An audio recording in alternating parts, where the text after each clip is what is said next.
Belarus Norxonov 70-chi hamda Aleksey Shibutin 11-raqamda hujum chizig'ida uchrashuvni Jasur Muxtorov boshqarib boradi. Qizilqumdan burchak to'pi, Navoiydan ham muxlislar tashrif buyurishgan va to'p darvozaga kirib borayotgan bir pallada Buxoro darvozaboni yana hozirgi fikrimizni yo'q 100% aniq Buxoro jamoasi ana shunday darvozaboni borligidan xurmana qarang. To'g'ri, darvozabon uchun muammo emas, lekin muammo to'p darvozaga kirib ketayotganligida bo'ldi. Darvozabon vazifasini a'lo darajada bajardi. O'tgan turdagi mag'lubiyatni esdan chiqargan holda faqat qadam uchun o'ynayotganligini ko'ryapmiz. O'yin dinamikasi anchagina yuqori, tomonlardan hujumlarni kuzatmoqdamiz.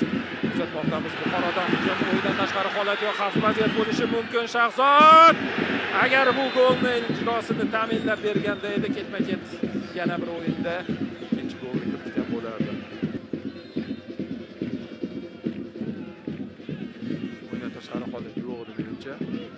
Bormikan? Qanot hakami yugurgan, hozir ko'ramiz. Vaziyat tugagandan so'ng uning reaksiyasi qanday bo'lgan? Bor ekan. Xurshiddan yo'q, markazni to'lishini xohladi Ravshan. Shahboz tomon yoki Rodichmi? Rodich to'pni egallab olyapti. Zo'r uzatma zarba va darvozabon yana bir zarba. Gol! Buxoro hisobni ochmoqda. Javohir Ro'ziyev. Farhod Rahmatov zarbani qaytardi. Rodichning uzatmasini tugadi deb o'ylagan edim, lekin u nimani o'ylaganligini mana ko'rishimiz mumkin. Katta ehtimol bilan Shahboz startda turgan edi, unga yetkazib bersa qanotdan yugurib o'tib to'pni yetkazib berdi va bu golga aylanmoqda. Mana urishni boshlagan hujum.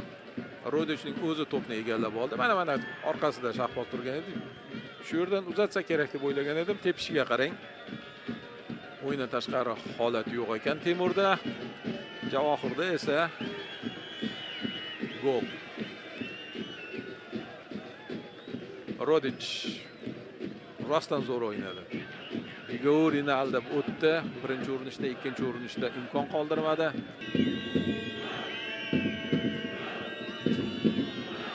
Zarba yo'llandi yana bir marotaba xuddi shu vaziyatdan darvozabon Umidjon Hamroyev jamoani goldan qutqaryapti. Palladagi birinchi hujumni qaytardi.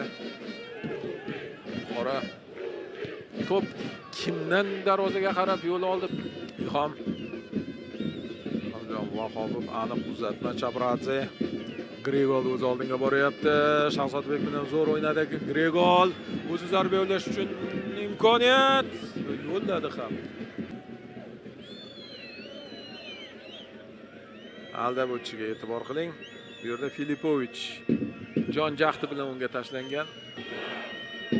Yetkazib beradi. Yana bir marotaba xavfli bo'lishi mumkinmi? Zarba yerlatib. Ammo hozircha buning imkonini qilishga qiynalyapti. 1-0 ni saqlash juda ham qiyin hozirgi futbolda. Xo'sh, mana o'tish bo'ldi. O'yindan tashqari holat yo'q. Oldinga borish kerak. Jarima va gol! 2-0. Birinchi golda assist vazifasini o'tagan Vladimir Rodich ikkinchi golni Qizilqum darvozasiga yo'llamoqda. O'yindan tashqari holat yo'q edi. Vladimir Rodich. Mana qarang.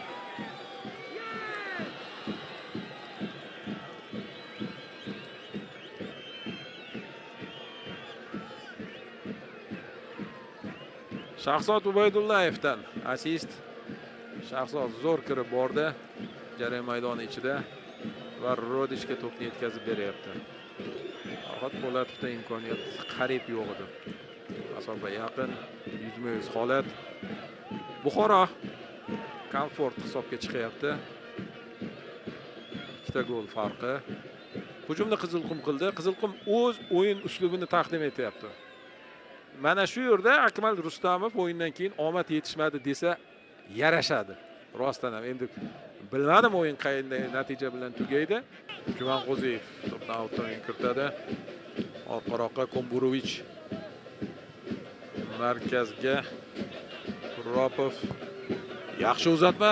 Faqat gol uradigan o'yinchi bormi? Mana shu yerdan zarba, darvozabon Umid Hamroyev yana bir marotaba o'zini ko'rsatyapti. Agar foydalana olsa.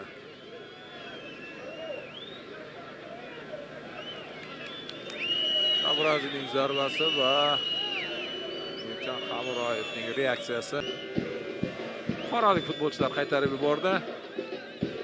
Kechqurun to'p o'yinga kiritilgan edi Ibrohimov. Uzatmani amalga oshirsa kerak, darvoza tomon yo'llangan zarba deb hisoblaymiz buni.